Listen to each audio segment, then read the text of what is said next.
It was my husband's birthday bash, and even so, he had the nerve to lock me out of the house in the middle of a thunderstorm just because I dared to kick out his mistress, who had shown up at my own home to celebrate with us. While I was shivering out in the rain, I watched through the window as they laughed, ate, and opened gifts like nothing was wrong. An hour later, a luxury black car pulled up in front of the house. I froze. It was my grandmother from down south, who I always thought was just a simple country woman, but in reality, she was a multimillionaire. Seeing me soaked to the bone, she looked at me, looked at the house, and said just 3 words: "Tear it apart." What happened next turned my husband's birthday party into the beginning of his total ruin. But before I tell you everything from the start, tell me in the comments what city or state you're watching this story from, and don't forget to like and subscribe so I can keep bringing you even more intense stories.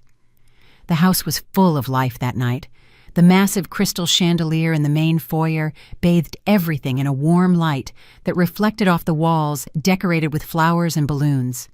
Music played in the background, just barely under the hum of conversations and the loud laughter of the guests. It was Kyrie's birthday, my husband, and I had been working non-stop since sunrise to make sure everything turned out perfect.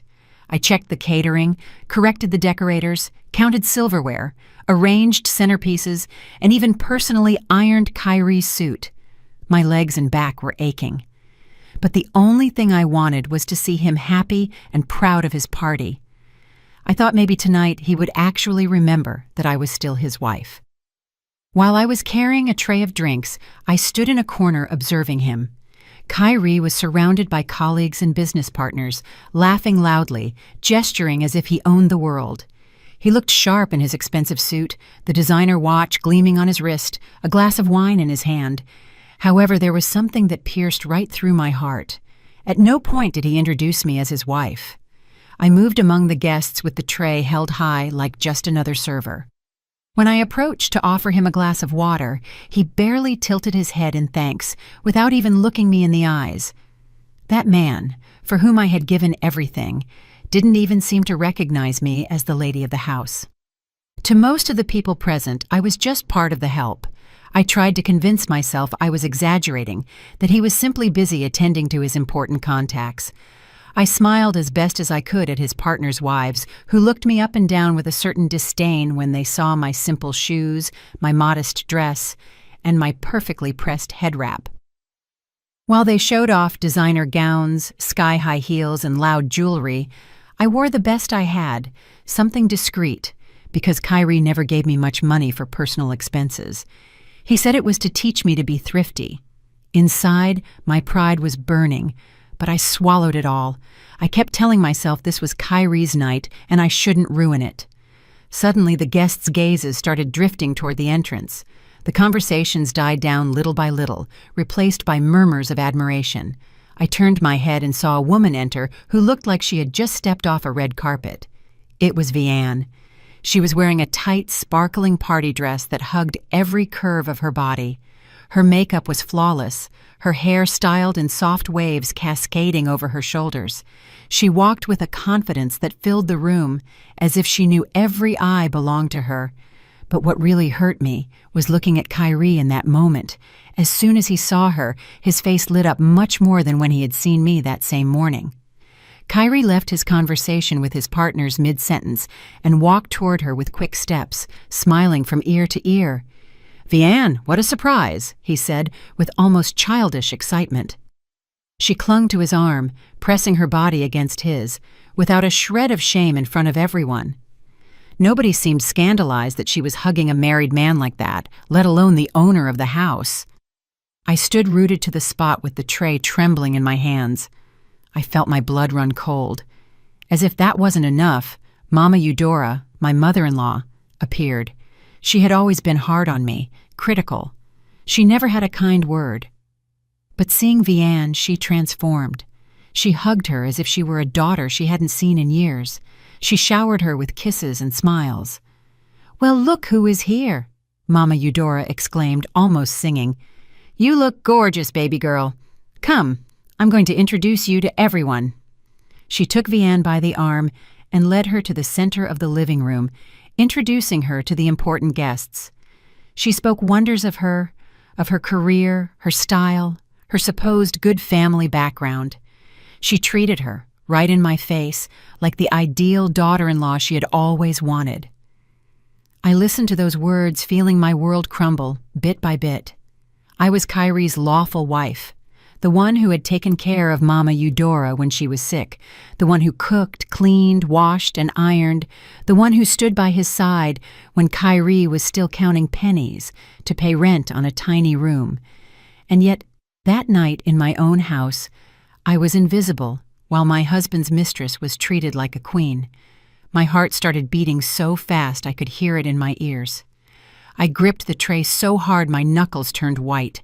I bit my lips until I almost drew blood. I tried to breathe deep, to tell myself there was an explanation, that maybe Kyrie had simply invited Vianne as a work colleague. But the way he looked at her, the way she leaned on his arm, the giggles they shared, left no room for doubt. I realized if I stayed still for one more minute, I was going to fall apart right there. So, without planning it too much, I set the tray down on a nearby table with a sharp thud that made the glass rattle, and I walked toward them with my legs slightly shaking. I planted myself in front of Kyrie and Vianne. He was leaning toward her, listening to something she was whispering in his ear, laughing as if she were the center of the universe. I looked him in the eyes, holding back tears with all my strength. "Kyrie," I said, my voice a bit cracked but firm. "What is the meaning of all this? Why is this woman here, behaving as if she were the lady of the house?" Several guests turned toward us. The silence began to spread. Kyrie wiped the smile off his face instantly and shot me a cold look. "Keziah, don't start," he muttered. "Don't make a scene at my party." Vianne let out a soft, almost mocking laugh. "I just came to celebrate the birthday of the man I love," she added in a sweet voice. "Don't be so uptight and jealous, Keziah. You're ruining the vibe." Her words went through me like a knife. The rage and humiliation mixed with the pain. I felt the blood rushing to my face. Then I pointed to the front door. "This is my house," I said loudly so everyone could hear me. "And he is my lawful husband. I am asking you to leave right now, Vianne. You are not welcome here." The room went silent. Some guests held their breath. The music was still playing, but in a second someone turned it off. The clinking of a couple of glasses stopped abruptly. Mama Eudora reacted instantly and stepped between us. "What a lack of respect!" she yelled. "How dare you kick out an important guest? Vianne has much more class than you, and she fits better in this atmosphere. You are just making a fool of yourself." Every word of hers was like a slap in the face in front of everyone. I looked at her in disbelief. "I am your daughter-in-law," I wanted to tell her. "The one who nursed you in the hospital, the one who drove you to your medical appointments." But Kyrie grabbed my wrist tightly before I could respond. His face was lit up with fury. "That's enough, Keziah," he whispered through gritted teeth, squeezing so hard he hurt me. "You are ruining my birthday. You only know how to create problems." I tried to break free. "I'm only defending my dignity as a wife," I managed to reply. He didn't want to listen. He started dragging me out of the living room in front of everyone as if I were a spoiled child. I felt the stares, the whispers, a malicious smile here and there. Nobody came to help me. Vianne and Mama Eudora watched us with an expression of triumph painted on their faces. Kyrie walked fast, and I almost tripped trying to keep up with his pace. We crossed the foyer and reached the main door. Outside, the sky was black, heavy with clouds. The distant roar of thunder and the intense drumming of rain on the pavement could be heard. Kyrie threw the door open. The cold wind and water hit our faces like a bucket of ice. "If you can't accept Vianne," he shouted over the roar of the storm, "then you have no place in this house. I want her here. If she goes, I go too." "Kyrie, please," I managed to say. He cut me off. "Take this as your choice." Without another word, he shoved me outside roughly. I lost my balance and almost fell to my knees on the flooded porch. Before I could compose myself, he slammed the door shut. A second later, I heard the metallic sound of the deadbolt turning. That combination of noises, the slam of the wood and the click of the key, sounded to me like the final closing of a chapter of my life. I stood motionless for a moment with my back to the door, feeling the rain infiltrating every seam of my clothes. My dress stuck to my body, my head wrap got soaked, and water started dripping down my neck. I was so cold my teeth were chattering. I turned around again and started pounding on the door with my fists. "Kyrie! Kyrie, open up!" I screamed with all my might.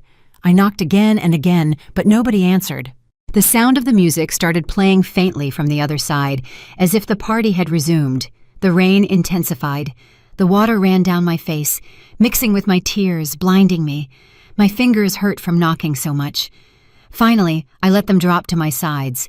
I took a few stumbling steps and went around the house until I reached the large living room window.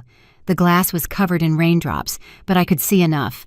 Inside, the party had continued.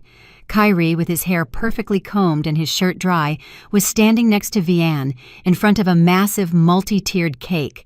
He was smiling broadly while they both held the knife together to cut the first slice. Mama Eudora was clapping beside them, proud as if she were witnessing a wedding. The guests, comfortable and well-fed, celebrated, laughed, raised their glasses, and ate the food I had ordered that very day. I rested the palm of my freezing hand on the cold glass. For a moment, I wanted to hit it with all my strength, break it, burst into the living room, and scream at them that I was the lawful wife, that house was mine too, that I was dying of cold outside while they toasted. But my strength was fading, my lips were turning purple, my legs numb.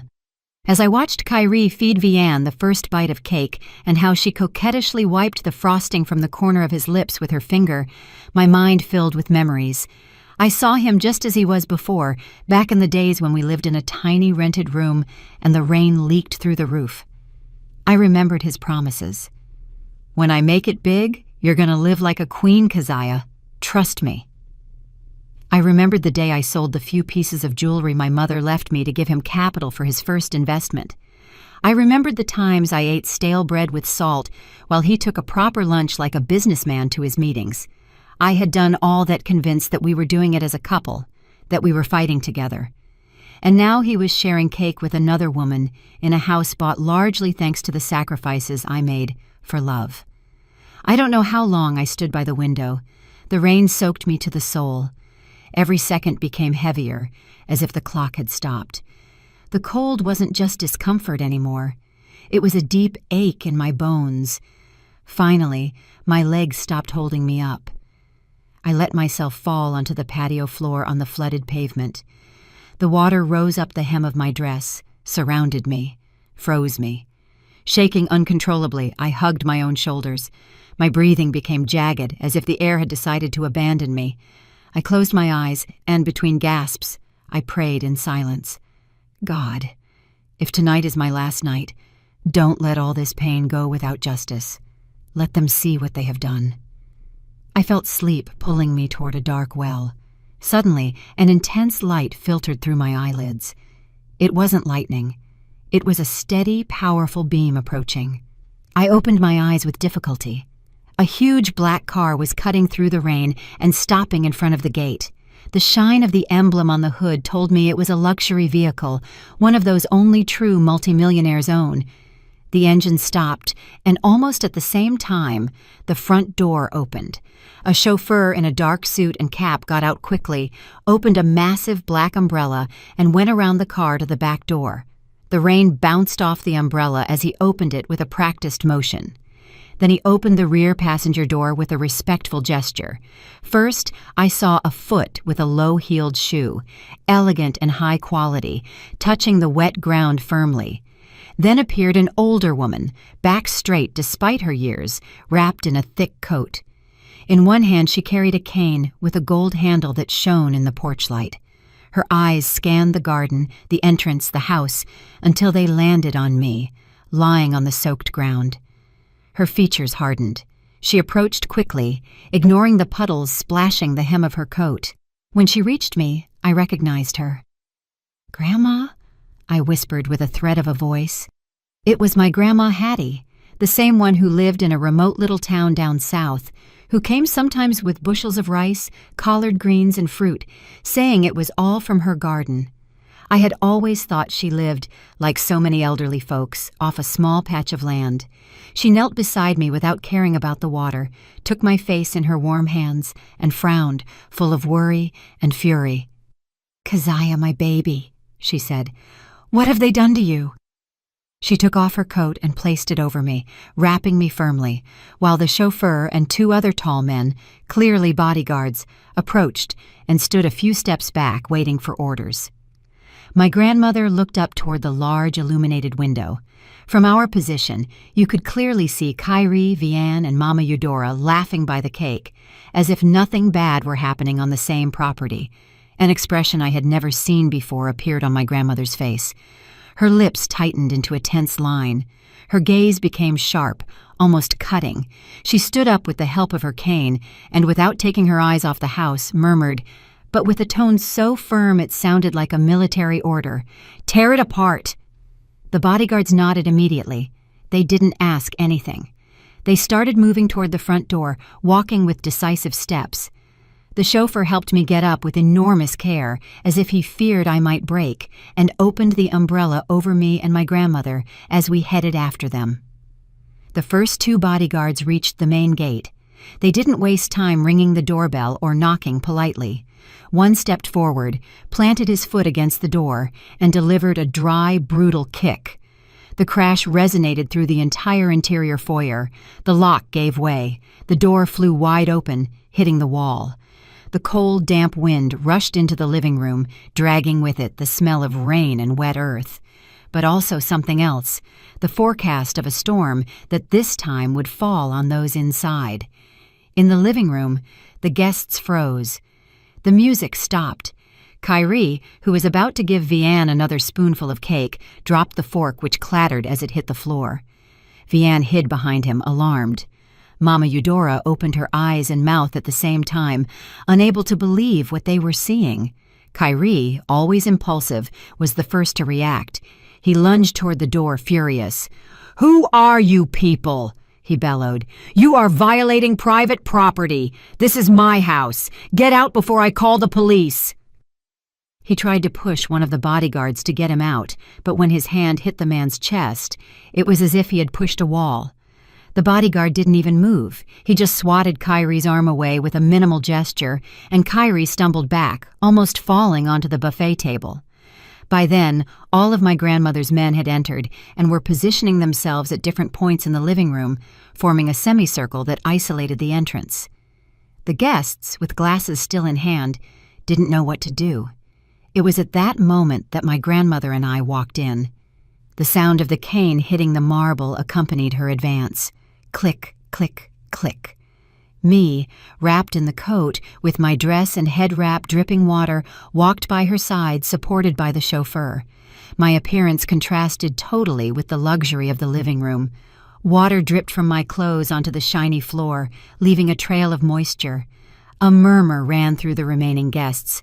Kyrie looked at us, first confused, then indignant. Mama Eudora, trying to recover her role as the lady of the house, let out a sarcastic laugh. "Well, well," she said, "I thought they were robbers, and it turns out it's Keziah's country grandma. What a pathetic scene." Vianne relaxed a bit hearing that, and allowed herself to smile with superiority. "Came to beg for food, did you?" Mama Eudora added with contempt. "This is a private party." My grandmother didn't answer immediately. She stopped under the crystal chandelier, lifted her chin, and looked at Kyrie, Mama Eudora, and Vianne one by one. Her cold gaze made more than one guest lower their eyes. She struck the floor hard with the tip of her cane. "I haven't come to ask for anything," she said in a tone that silenced even the boldest. "I have come to take back what 3 ungrateful people should never have enjoyed." Kyrie crossed his arms. "What are you talking about?" he scoffed. "This house is mine. Keziah, get your grandma out of here. She's gone senile. If you don't leave, I'm going to have the community security drag you out. It disgusts me to see the floor stained by the water you're tracking in." One of the bodyguards took a step toward Kyrie, ready to silence him by force, but my grandmother raised her hand. She didn't say, "I'll handle it." She turned to me, adjusted my head wrap with infinite tenderness, and whispered, "Watch closely, baby. Tonight you're going to see how life returns everything they did to you." Then, without taking her eyes off Kyrie, she made a barely perceptible gesture with her head toward her head of security. That was enough. The bodyguards dispersed in silence. One approached the cake table, that tower that moments before had been the pride of the room. He placed both hands on the stand and with a single shove threw it to the floor. The giant cake smashed against the marble with a crash, spreading layers of sponge and frosting everywhere. The guests let out stifled gasps. Before they could react, another bodyguard planted himself next to the long buffet table and yanked the tablecloth hard. Plates, silver platters, salad bowls, crystal glasses, everything came crashing down. The sound of breaking glass was deafening. The food I had ordered with so much effort scattered across the floor as if it were garbage. Some female guests screamed in fear, moving away to avoid being hit by shards of glass. A third bodyguard pulled at the structure of balloons and flowers, which fell over several chairs. Another in the back kicked a huge portrait Kyrie had commissioned of himself and Vianne. The frame broke, the glass shattered. The perfect image of the happy couple ended up on the floor, trampled. The room, which minutes before had been a scene of luxury, transformed into a battlefield. Kyrie tried to push through to stop the destruction, but two bodyguards stood in his way, firm as pillars. Mama Eudora was shouting insults at my grandmother, calling her a crazy old woman and a barbarian, while she watched her expensive furniture being dragged, her ornaments broken, her centerpieces destroyed. My grandmother remained in the center, observing everything with calculated coldness. She took a phone out of her coat pocket, typed something, and seconds later the lights began to flicker. Finally, they went out completely. Only some emergency lights and the intermittent glare of lightning entering through the windows remained lit. Panic finally took hold of the guests. Nobody thought about protocols or appearances anymore. They started running toward the exit, stumbling over each other, looking for any door that would lead them out of that nightmare. Nobody had the courage to approach Kyrie to support him. In less than 10 minutes, there wasn't a single guest left in the living room. It was just my grandmother, me, the bodyguards, the doctor who had come with her, Kyrie, Vianne, and Mama Eudora. My grandmother walked to the main sofa, the one where Kyrie used to sit like the king of the place, and she sat down with all the calm in the world. She rested the cane beside her, crossed one leg over the other, and adopted a posture that made it clear who was in charge of that house now. The doctor approached me, put a dry blanket over my shoulders, had me sit down, and checked my pulse, my breathing, my temperature. He offered me a cup of hot tea. Drinking it, I felt a little bit of warmth return to my body. After having been treated worse than the help, that attention made me feel human again.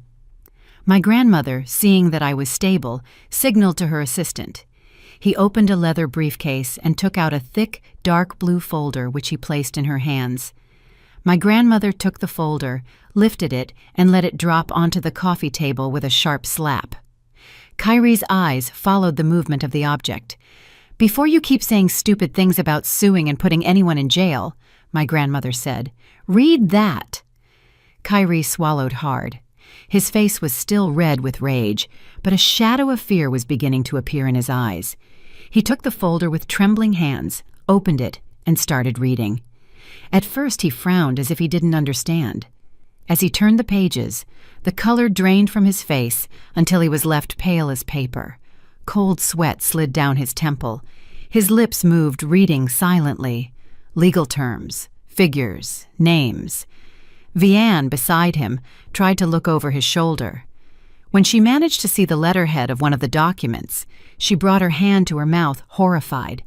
Mama Eudora, impatient, snatched a sheet from the folder to see it for herself. She read a few lines and her legs gave way. She fell sitting on the floor, powerless. The folder contained the real property title of the house, the loan contracts, and a debt acknowledgement from Kyrie's company for several $1 million.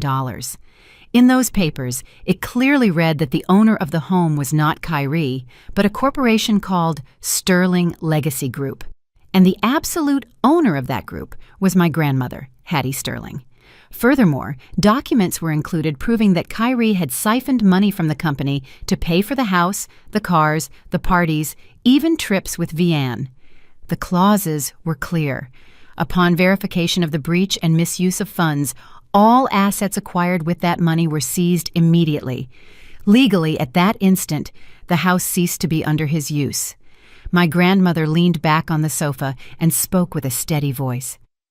"For years," she said, "I was the anonymous investor who sustained the company where you work. I invested in that business for one reason only, Keziah. I wanted my granddaughter to have a comfortable life.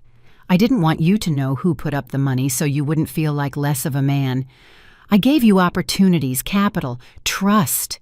And what did you do with that? You cheated on my baby. You humiliated her. You kicked her out of her own house into the rain to bring in your mistress." Kyrie shook his head. No, this can't be," he stammered.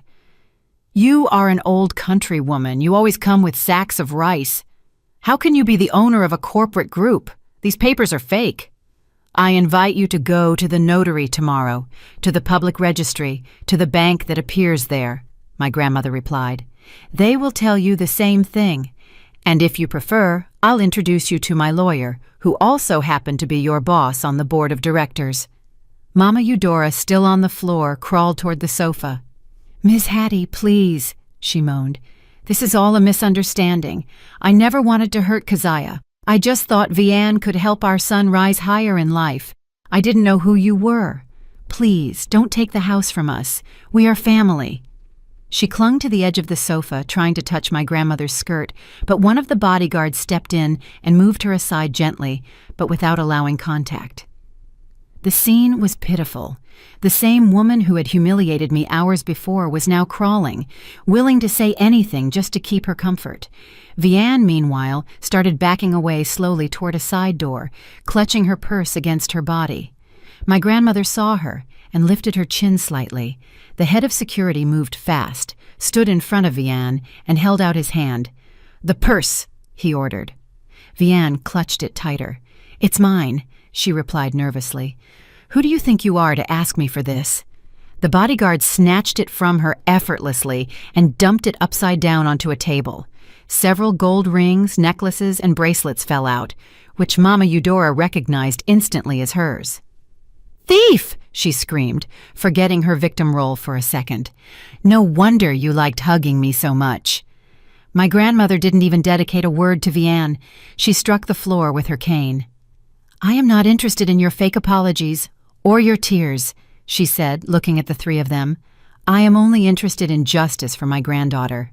From this moment on, this house, the cars, the furniture, and everything you bought with company money are mine. You have 10 minutes to disappear from here without bags, without suitcases, without jewelry, only with what you are wearing." Kyrie opened his mouth to protest. "This is illegal. You can't leave us on the street. I built this house with my effort."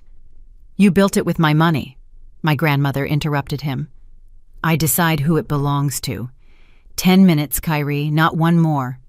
And if at the end of that time you are still here, you will leave like you put my granddaughter out. By force." She looked at her watch. The time started running. Kyrie lunged toward the stairs to go up to the master bedroom to grab something, anything, an expensive watch, money, documents. 2 bodyguards crossed into his path. "I want to go in," he pleaded. "I just need my wallet and my phone." "Madam's orders," one replied without moving. "Nobody enters any room. Everything is seized." Kyrie changed targets. He ran toward the table where the keys to his sports car were, but a bodyguard beat him to it, took them, and pocketed them. Meanwhile, Mama Eudora crawled toward me. She tried to take my hand. "Keziah, baby, you are a good woman," she cried. "Tell your grandma not to do this to us. We are your family. How are you going to allow your husband and your mother-in-law to sleep on the street?" She looked at me desperately, expecting to see the same submissive woman as always. I pulled my hand away. "A family doesn't kick their daughter out into the rain to defend a stranger," I replied with a calm voice. "A family doesn't make fun of her pain or call her an embarrassment in front of everyone. Today, you are just tasting a little bit of what you did to me." She wanted to speak, but the words got stuck in her throat. The 10 minutes ran out. My grandmother raised the cane and struck the floor. The bodyguards activated. They formed a cordon around Kyrie, Mama Eudora, and Vianne, and started pushing them toward the exit. They resisted, cried, screamed, tried to grab onto the furniture, the walls, the door frames. It was no use. They were taken to the threshold and shoved onto the porch, which was still flooded by rain. The wind whipped their faces. Their expensive clothes stuck to their bodies. The door slammed shut behind them, and the deadbolt sounded clearly. It was exactly the same sound I had heard when Kyrie kicked me out. Only now we were reversed. Me inside, dry and safe. Them outside, soaked. My grandmother turned to the house staff, who had kept apart out of fear of Kyrie and Mama Eudora. "I want you to clean all this up," she ordered, "and gather all the personal things of those three, clothes, photos, papers, memories. Whatever is worth donating gets donated. Whatever isn't gets destroyed. I don't want traces of them in this house." I looked out the window. Outside, Kyrie was pounding on the door with his fists, screaming, but his voice was lost in the roar of the storm. Mama Eudora was wailing loudly, sobbing Kyrie's name as if he were a child who had a toy taken away. Vianne was looking toward the street, calculating her next move. Inside me, there was no trace of compassion left, just a feeling of sad calm. Finally, life was teaching them what it was like to be on the other side. The rain kept falling on them without mercy. In a matter of minutes, their elegant clothes were as soaked as mine had been. Their hairstyles were ruined. Vianne's makeup melted, leaving dark streaks down her cheeks. The house, which had always been lit up like a display case, turned off several exterior lights on my grandmother's order.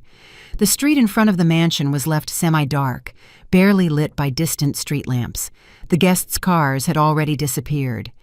None had stayed to offer help. Just like that, it was known instantly that friendships built on money and prestige disappear at the first clap of thunder. Kyrie hugged himself, jaw tight, pride wounded to the bone. He was soaked, without car keys, without a house, and with no idea what to do. Mama Eudora started complaining with her shrill voice between sobs and coughs. "This is all your fault, Kyrie," she accused him. "How did you not realize who that old woman was? How did you allow the company to depend on her? Look where you have us now, under the rain like bums." Kyrie, exhausted and overwhelmed, snapped. "Shut up, Mama," he yelled. "If you hadn't meddled in everything, if you hadn't supported bringing Vianne to the house, none of this would have happened." The argument escalated. Vianne, standing at a certain distance, looked at them with a mixture of rage and contempt. Her dress stuck to her body, her heels sinking into the mud. She didn't shed tears, only gritted her teeth. "You know what?" she exclaimed finally. "I am not going to stay here freezing with you two. I wasn't born to be poor." At that moment, a taxi drove slowly down the street. Vianne ran toward the gate, waving desperately. The taxi stopped. Kyrie tried to approach. "Vianne, wait. Let's go together. We can start from scratch somewhere else." "With you?" She let out a bitter laugh. "To do what? To live in a shack and eat scraps? No thanks. I already wasted enough time with you." She took a step toward the taxi. Kyrie, desperate, wanted to grab the door handle, but she slapped his hand away. "It's over, Kyrie. The only thing that interested me about you stayed in there." She pointed to the house.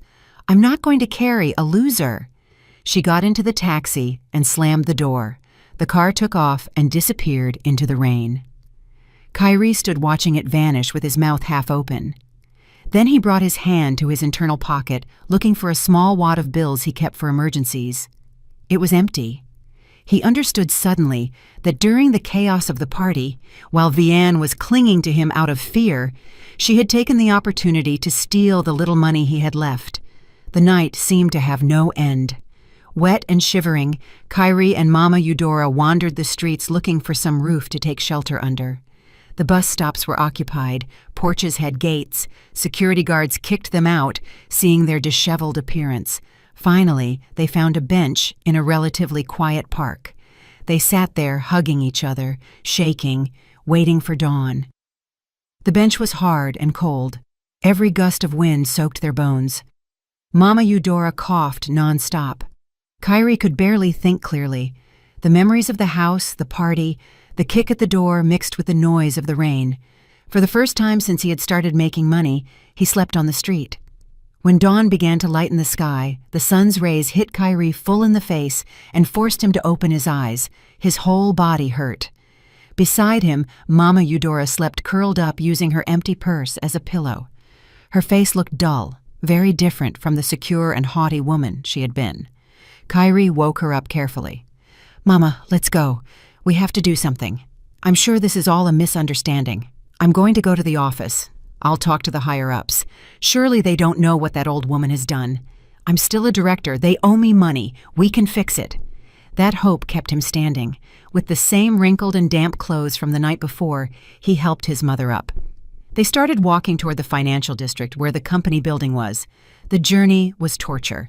They walked under the sun that was starting to heat up with empty stomachs. People looked at them with curiosity and even disdain. Their wrinkled, dirty party clothes and their haggard faces contrasted with the impeccable suits of the office workers. Upon arriving at the lobby of the company building, Kyrie tried to regain his composure. He smoothed his hair with his hand, dusted off his jacket a bit, and pushed the glass doors with confidence. But he had barely taken a few steps when the security guards, who used to greet him with respect, blocked his path. "Mr. Kyrie, you cannot enter," said one of them. Kyrie became indignant. "What are you talking about? I am your boss. Move aside before I fire you." "Not anymore, sir," replied the guard with an uncomfortable but firm expression. "A memo arrived this morning. You are fired effective immediately. Furthermore, you are banned from entering the building. Your name is on the blacklist. I'm sorry." "I want to see that memo," demanded Kyrie. The guard, with a sigh, led him to the reception desk. There, stuck to a panel, was a sheet with the company letterhead, and at the bottom, the signature of a legal representative. The text clearly stated that Kyrie was dismissed for violating the code of ethics, for misuse of funds, and for damages to the company's reputation. It also specified that they would proceed with the seizure of all his assets to cover the losses.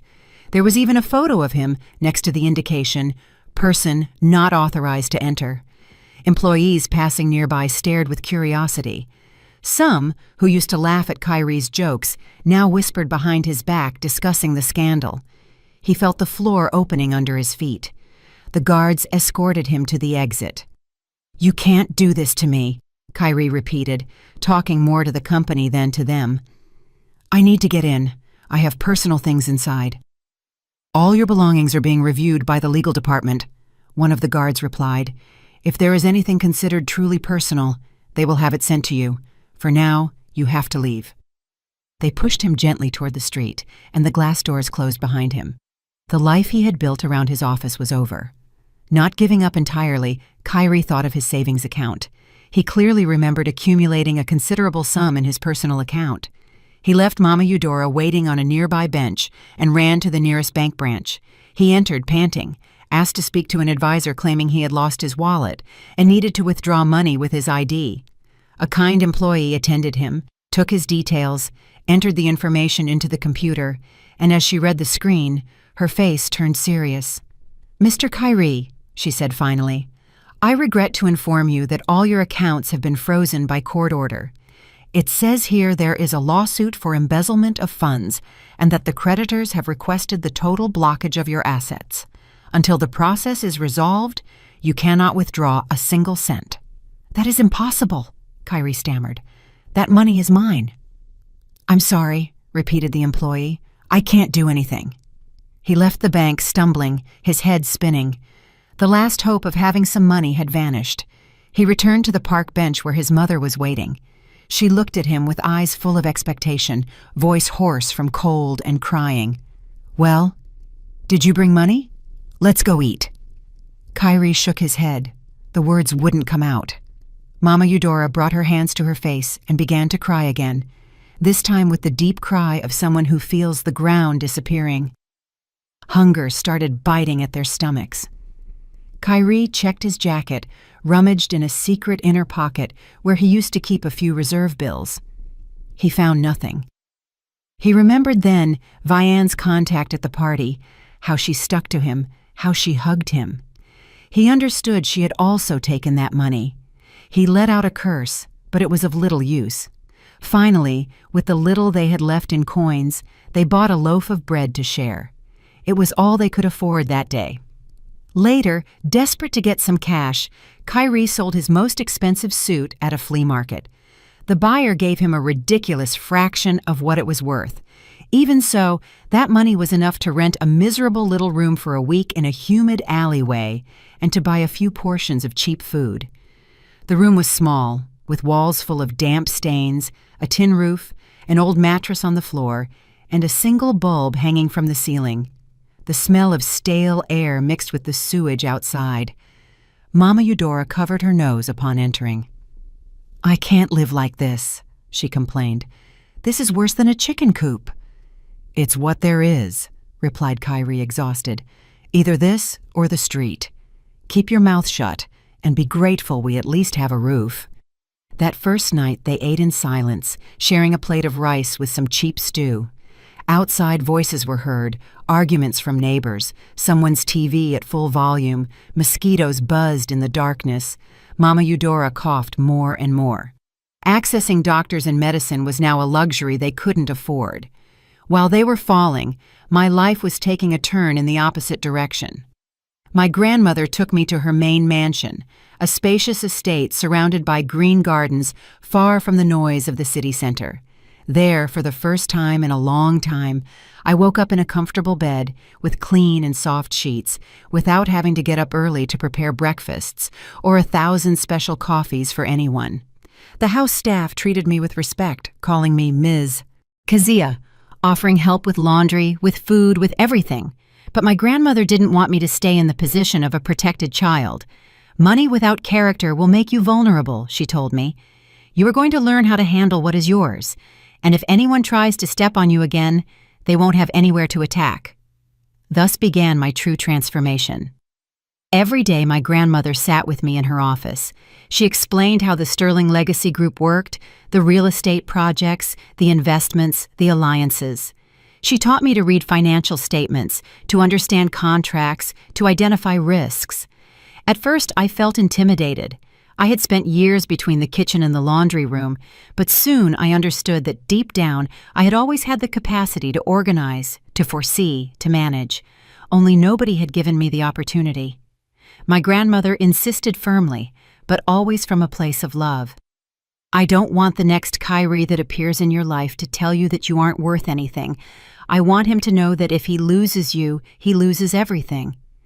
My exterior appearance started to reflect my interior change. I left behind the worn-out clothes I had used for so many years and started dressing in elegant and understated outfits in line with my faith and my new role. My head wraps became part of a curated style, not a sad obligation. Soft makeup returned color to my face. When I looked in the mirror and barely recognized the woman looking back at me, instead of the scared and always apologizing wife, I saw someone who finally knew her worth. The day I entered the Sterling Legacy Group building as the future CEO, the employees stood up spontaneously upon seeing me. I walked to the front of the boardroom and presided over my first meeting. There were nerves, yes, but also a certainty. I didn't have to ask any man for permission to be there. The news didn't take long to reach the media. They spoke of me as the hidden heiress, the new face of the Sterling Group. One afternoon, Kyrie, now turned into a loader at the market, took refuge in a small coffee stand to dodge the rain. He sat on a plastic chair with his back aching from the weight of the boxes he had carried.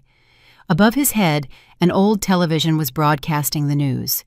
Looking up, he saw my image on the screen. I was sitting in a TV studio answering questions about new housing projects and the company's social programs. My voice sounded secure. My eyes shone. Kyrie stood transfixed, watching. It took him a few seconds to accept it was me. I looked like another person. He felt a knot in his throat. For the first time, regret pierced him beyond the issue of money. He understood he had thrown something infinitely valuable into the mud. Immediately, his mind started looking for ways out. "Keziah has always been good," he told himself. "She always forgave me. Maybe if I beg her forgiveness on my knees, she will accept me again. She has a big heart. We could start over." The next day, he decided to play his last card. He used the little he had to pay for transport to the financial district and planted himself in front of the Sterling Legacy Group skyscraper. He entered the lobby that looked like marble and glass with his heart pounding in his chest. He approached the reception desk. "I want to see Ms. Keziah," he said, trying to sound confident. "I am her husband." The receptionist scanned him with her gaze. The worn clothes, the stubble of several days, the smell of sweat and the market. Feigning professional calm, she discreetly pressed a button to call security. Through the intercom, she said, "There is a disturbed man claiming to be the director's husband. He seems not to be in his right mind." Kyrie raised his voice. "Tell her to come down. Tell her Kyrie is here. She knows me. I'm her husband." Some employees passing by turned to see what was happening. Stifled giggles were heard. 3 security guards, different from those at his old company but just as firm, approached. "You have to leave, sir," said one. "I am not going to move until I see her," insisted Kyrie. "Tell her I am here." The guards didn't argue. Each grabbed him by an arm and led him toward the exit while he tried to break free, shouting my name. They removed him to the sidewalk and released him there in front of the building. At that moment, a luxury car stopped in front of the main entrance. A chauffeur opened the back door. I got out of the car with my work folder in hand, followed by my assistant. Kyrie, upon seeing me, felt an electric shock. "Keziah!" he screamed. "Keziah, it's me!" He tried to run toward me, but the guards blocked him before he got too close. I heard my name in the distance, and by reflex turned my head. Our eyes met for an instant. In his, I saw desperation, fear, nostalgia. In mine, there was no longer love nor hate, only an immense distance. I tilted my head barely, as if acknowledging the existence of an old acquaintance, and then turned toward the glass door. I entered the building, and the automatic system closed the entrance behind me, separating our paths permanently. Kyrie remained on the sidewalk with his hands hanging at his sides while people walked around him without paying attention. Time marched on. In the little room in the alleyways, the air became heavier and heavier. The dampness worsened. Mold took over the walls. Mama Eudora weakened day by day. The cough became more violent and frequent. The prescribed medication cost more than they could pay. Kyrie, sitting by the half-open door, counted the few coins left in his palm. He knew they weren't enough for the month's rent. The landlord had already started pressuring them.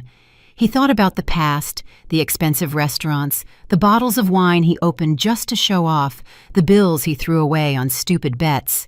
Every memory weighed on him like a stone. One afternoon, a strange silence fell over the alley. The children stopped screaming. The neighbor's TV turned off. The engine of an expensive car approaching was heard. It wasn't normal for a luxury black sedan to enter that maze of low houses and exposed wires. Neighbors came out to their doors murmuring. The car stopped right in front of the room where Kyrie and Mama Eudora lived. The chauffeur got out, opened the back door, and from it, I descended with 2 bodyguards. I was wearing an elegant suit. My head wrap was impeccable. My shoes didn't have a single stain. My presence clashed with the surroundings, but I maintained a firm countenance. Kyrie, who was in the doorway, saw me and stood up abruptly. "Keziah," he whispered, disbelieving what he saw. Mama Eudora, hearing my name, crawled to the threshold. "Baby, I knew you were going to come," she cried. "I knew you weren't going to abandon us. Surely you've come to take us home, right?" I raised my gaze toward them. I didn't get any closer. I stayed at a prudent distance with my bodyguards, forming an almost invisible barrier around me. My assistant approached Kyrie and extended a large manila envelope to him. Kyrie took it with trembling hands, full of hope. He thought he would find money inside. He opened it and took out several documents. His eyes scanned the first page from top to bottom. His heart plummeted. They were divorce papers. Listed, there were all his faults: infidelity, psychological abuse, abandonment, and the night he kicked me out into the rain. I spoke up. "I want you to sign them," I said with a firm voice, but without shouting. "I don't want this process to drag on. I need to close this chapter. I don't want to remain linked to you, not even on paper." Mama Eudora started sobbing loudly. "Don't do it, daughter," she pleaded. "Don't destroy your family. I promise I'm going to be a good mother-in-law. I made a mistake, but we all make mistakes. I beg you, don't leave us like this." I looked at her for an instant. "Family didn't defend me when I needed it," I replied. "When I was outside the house soaking wet, you were inside clapping for your son's mistress. That is not family." Then I took out a smaller white envelope and placed it on an old chair on the porch. "There is some money in there," I added. "It is not compensation or alimony or anything like that. It is charity. I give it because I have an obligation to help the poor. Use it for medicine and food for a few days. After that, there will be no more. To me, you two are now just two strangers I once knew." Without waiting for an answer, I turned around and returned to the car. Mama Eudora's sobs and Kyrie's stifled protests remained behind. My bodyguards closed the door. The car took off. The divorce moved fast. The day of the court hearing, the sky was overcast. Kyrie attended with a borrowed shirt, without a lawyer to represent him. I arrived with my legal team. The judge heard the evidence, which was overwhelming. The sentence was clear. The marriage was dissolved. I kept all my assets, and he had no right to claim anything. Upon leaving the courthouse, Kyrie tried to run toward me one more time, but my bodyguards blocked his path. I got in the car, they closed the door, and we left. Not another word was needed. When Kyrie arrived back at the alleyway where the rented room was, he found the few belongings of his and his mother piled outside. The landlord had decided to kick them out for lack of payment. The month was about to start again, and he didn't want problems. Mama Eudora was sitting on the sidewalk hugging a bundle of old clothes. The sky opened up in rain again. They had nowhere to go. They sought shelter under the overhang of a closed shop. They sat on the floor, surrounded by plastic bags, looking at the wet street. It was like reliving the night they had kicked me out, only this time there was no warm house on the other side of the door. Mama Eudora murmured my name between broken prayers, asking for forgiveness and begging for a miracle. But miracles didn't arrive. The rain was falling hard when a luxury black car passed slowly down the nearby avenue, trapped in traffic. It was my grandmother's Rolls-Royce. Kyrie recognized it immediately. Through the glass, fogged up but illuminated by the streetlights, he could see the interior. There was my grandmother sitting next to me. The atmosphere was warm, the lights soft. I was holding a steaming cup of tea between my hands. I was laughing at something she had just said. My face was peaceful, my eyes full of life. My grandmother looked at me with pride and from time to time took my hand with an affectionate gesture. Kyrie watched them with his clothes stuck to his body, hair dripping, fingers numb. He felt something inside him break permanently. The traffic started moving again. The Rolls-Royce moved slowly and then accelerated, disappearing into the curtain of water. Inside the car, I didn't look to the sides. I didn't see Kyrie or Mama Eudora huddled next to the closed shop. For me, that story was already closed. I looked forward, toward the road life offered me now, accompanied by my grandmother's love and backed by my own effort. Outside, on the wet sidewalk, Kyrie let himself fall onto his knees. He covered his face with both hands and broke down crying, not just from the cold, not just from hunger, but from the certainty that nothing he had lost could be recovered. Mama Eudora, beside him, was too exhausted to keep crying. She just stared at nothing with empty eyes. That single phrase my grandmother pronounced in front of the mansion, "Tear it apart," had been fulfilled in a way nobody in that house could have imagined. Not only had a party, a cake, or some expensive furniture been destroyed, an entire life built on betrayal and abuse had been demolished. The house, the money, the prestige, the mistress, the fake friendships. Everything vanished. And in the middle of that rubble emerged something new. A woman who learned not to let anyone throw her out into the rain again. Meanwhile, for Kyrie, the worst sentence wasn't poverty, but having to live knowing that the woman he humiliated lived better without him than with him, and that punishment, unlike the storm, would have no end. Did you like the story? And which city are you listening from? Let's meet in the comments. If you liked the story, you can support me by sending a super thanks so I can keep bringing more stories like this. Thank you so much for your sweet support. I'm looking forward to your comments on the story. On the screen, you can see 2 new life stories that I highly recommend. There's so much more on my channel. Don't forget to subscribe. See you in the next life story with love and respect.